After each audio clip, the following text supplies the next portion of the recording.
Bueno, ¿cómo están? Espero que estén todos muy bien.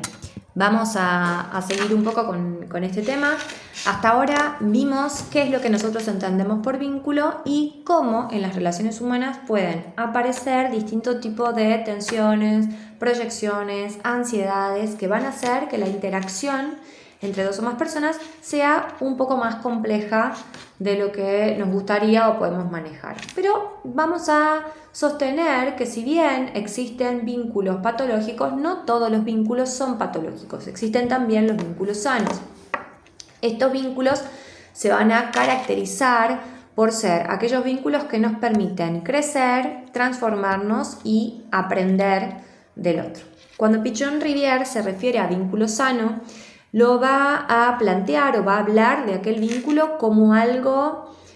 no ideal o perfecto, sino más bien teniendo en cuenta la base de que la relación humana es dinámica y está atravesada justamente por distintas ambivalencias, va a ser un vínculo caracterizado por la capacidad de elaboración y cambio. Es decir, ¿qué quiere decir esto? Que será un vínculo en donde no exista ausencia de conflicto, sino más bien la posibilidad de a partir del conflicto dialogar y transformar, atravesar ese conflicto y convertirlo de alguna manera en la oportunidad y en la posibilidad de crecimiento. Pichon va a decir que cuando un vínculo es sano existe la flexibilidad, que quiere decir que las personas pueden ajustar sus expectativas y formas de interacción de acuerdo con las circunstancias y las necesidades del otro. La flexibilidad tiene que ver con el cambio de roles, tiene que ver con si en un momento, por ejemplo, uno de las partes del vínculo necesita apoyo, el otro puede brindarlo. Si uno no puede hacer alguna tarea o cumplir o desempeñar algún rol, el otro puede recurrir al apoyo de la otra parte para poder de alguna manera cumplir con la tarea, porque dentro de los vínculos existen los roles, bueno, todo lo que hemos visto. Flexibilidad implica de alguna manera movimiento, implica ida y vuelta, implica la búsqueda de un equilibrio en el que nadie queda atrapado o es permanentemente habitante del rol de salvador, de víctima, de cuidador, de conciliador, sino más bien en un intercambio. Flexibilidad implica entonces que los miembros del vínculo pueden aprender a partir de una experiencia que es compartida y es fundamental que la experiencia sea compartida justamente, porque cada situación nueva que se vive dentro de ese vínculo se convierte en la posibilidad, en una oportunidad, en una ocasión para poder revisar justamente nuestras maneras de actuar, nuestras formas de comunicarnos, en algún punto el entendimiento o no que hay del otro. El ejemplo que podemos dar es, por ejemplo, el de una pareja que discute, pero que luego de la discusión logra encontrar puntos comunes, atribuirse responsabilidades y atravesar la discusión, hablar de lo ocurrido sin culpar, sin reprochar y desde un lugar un poco más constructivo y más conciliador. Hablamos así de un rasgo maduro y consciente del vínculo en el que el conflicto existe, pero persiste a partir de la rigidez de los roles y las posiciones que ocupamos dentro de ese conflicto. Otro de los rasgos que vamos a encontrar dentro del vínculo sano es la posibilidad de reciprocidad y cooperación. Bueno, entre ambas partes, un poco de esto venimos hablando cuando hablamos de lo de flexibilidad. Vamos a decir, esto significa que ambas partes se van a beneficiar mutuamente y contribuyen al bienestar del otro. Dentro del vínculo yo me beneficio, pero además contribuyo al bienestar o no de la otra parte. Entonces, no se trata de medir o de cuantificar cuánto se da o cuánto se recibe, sino de poder sostener el reconocimiento genuino de mi contribución al otro y mi bienestar a partir de lo que el otro contribuye en el vínculo. Cuando el vínculo es recíproco, bueno, ¿Dónde vemos la reciprocidad vincular? En la sensación de equilibrio y de seguridad emocional. En la reciprocidad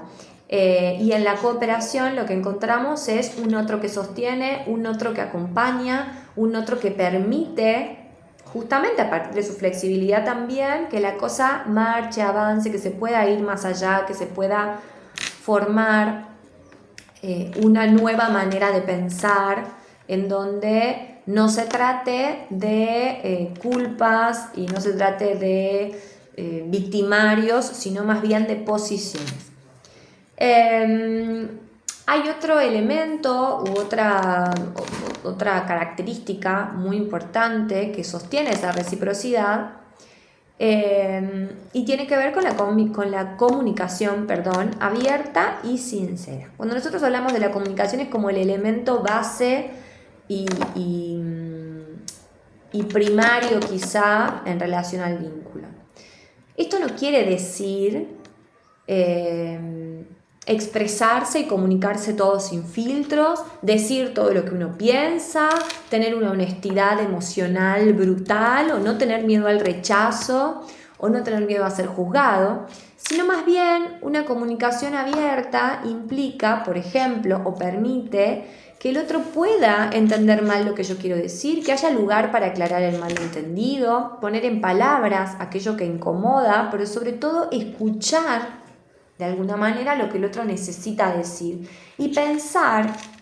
comprender que todo lo que se lo dice desde un lugar y que ese lugar puede ser no comprendido, no conocido, no claro para el otro. Entonces, la comunicación permite el entendimiento mutuo y al mismo tiempo fortalece el vínculo. Cuando una persona puede expresar, por ejemplo, sus emociones sin tener temor al rechazo, entonces esto genera confianza y al mismo tiempo va de alguna manera abonando el terreno, haciéndolo más fértil para que los vínculos puedan volverse más y más estables y al mismo tiempo más nutritivos, más recíprocos, más colaborativos, que den lugar a aprender de la experiencia compartida. Y esto nos lleva a pensar en el cuarto aspecto de los vínculos sanos, que tiene que ver con algo que Pichon-Rivière valoraba un montón, y es justamente la posibilidad de aprender y de transformarse a partir del vínculo. Cada encuentro con el otro, por supuesto, nos ofrece la oportunidad de revisar nuestras propias estructuras internas, nuestros propios roles, nuestros papeles, digámoslo así, y cuando el vínculo es sano, esto nos permite mirar en el otro sin sentir que el otro nos amenaza, aceptar críticas, nos permite reflexionar sobre nuestras acciones y nuestros desempeños y desde ese lugar autoevaluar y reflexionar sobre qué es necesario cambiar, a partir de qué, aprender, ¿no? Cómo nos ha ido mejor, cómo nos hemos sentido o retroalimentado, dónde encontramos o perdemos el equilibrio, y esto es un signo, una característica del vínculo sano, la posibilidad de aprender y de transformarse. Bueno, los vínculos sanos nos invitan de alguna manera a construir proyectos y a construir metas. Es mucho más fácil proyectar, imaginar e ir en dirección a determinadas metas cuando nosotros nos sentimos cómodos en la comunicación, cuando sentimos que hay cierto equilibrio, cuando sentimos que podemos confiar en el otro y que el otro confía en nosotros, cuando sentimos que el otro nos aporta, nos contribuye y que el otro reconoce la contribución que nosotros hacemos en el otro. Entonces, de alguna manera, los vínculos sanos nos invitan a construir conjuntamente proyectos y metas, ya sea en una pareja, en una amistad o en un grupo de trabajo. Y esa construcción conjunta hace aparecer o hace emerger el equilibrio, y es el equilibrio entre la independencia y la dependencia. Un vínculo sano reconoce necesariamente que necesitamos vincularnos, ir al otro para algo, pero también que hay momentos en los que el espacio individual es como oro. Necesitamos el espacio individual, ¿no? Ustedes les dicen a nuestros papás como yo te quiero, te adoro, me encanta que preguntes cómo voy en la facu, pero necesito que me dejes, ¿no?, llevar las materias un poco medio a mi ritmo, rendir cuando quiero, cuando hacer la evaluación de que voy a rendir en diciembre solo. Entonces, palabras más, palabras menos, el vínculo saludable necesita de una dependencia recíproca, pero eso no anula la autonomía, sino que potencia la autonomía. ¿Por qué? Porque eso permite la seguridad, por ejemplo, en la pareja, de entender que el otro no se va a separar de mí porque tenga sus momentos de autonomía, o porque tenga sus actividades, o porque pase tiempo en el trabajo y después vaya al gimnasio y después salga con los amigos y después haga algún deporte. Digo, esto no lo separa de mí, sino que tiene que ver con el reconocimiento de un proyecto común, de metas comunes, de la retroalimentación y de la retribución y de una dependencia recíproca, pero que no anula la autonomía. Entonces, podemos decir, no quiero olvidarme de ningún aspecto, pero para pasar por ahí a la otra parte, podemos decir entonces que los vínculos sanos son aquellos vínculos que permiten favorecer el crecimiento personal y el crecimiento grupal, porque pensándolo en esto de dependencia y autonomía, tenemos que pensar que nosotros en el grupo, por ejemplo, de trabajo, somos todos dependientes entre sí, tenemos una dependencia recíproca, pero cada uno tiene un día, tiene una historia, tiene una vida, tiene una familia, tiene una personalidad, y eso es lo que aporta en el grupo. Entonces, de alguna manera hay cuestiones mías que suman o que restan, y que el crecimiento personal y grupal en algún punto está más fortalecido cuando el vínculo es sano. O sea, se fortalece más cuando los vínculos que establecemos son sanos. Esto nos permite comprender la importancia de poner límites, de fortalecer la empatía y de desarrollar una comunicación que busque, que intente y que piense ser más clara y afectiva. Los vínculos sanos son aquellos vínculos que no se nos imponen, sino que se construyen y se negocian constantemente, se reevalúan constantemente en un proceso en donde el aprendizaje es mutuo. En el contexto de los grupos, pensando como ejemplos, pero no quiero hacerles como más larga la cosa, en el contexto de los grupos, el vínculo sano entre los integrantes y también, por supuesto, siempre con el coordinador, es este grupo es este contexto en el que el clima será el necesario, se va a crear un clima necesario para aprender, para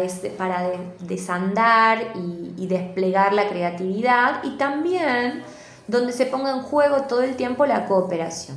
El vínculo sano, este contexto, este clima, permite que cada miembro participe activamente sin tener miedo al error, entendiendo que el error será tomado para el aprendizaje y de una manera constructiva, y que el grupo se va a convertir en un espacio de confianza en el que todos los miembros pueden aportar su singularidad, y esto será tomado a favor. Entonces, acuérdense que el vínculo sano no es aquel que prescinde de los conflictos, sino que toma el conflicto como una oportunidad, y donde las diferencias no se niegan, sino que se integran, y entonces el afecto no impide el pensamiento, y el aprendizaje surge a partir de la interacción de los miembros con un espacio, con un lugar, a aprender, a aportar y a contribuirse del aporte de otro. Espero que quede claro lo del vínculo sano. Es un vínculo complejo, pero posible, existe y debe ser nuestro vínculo ideal.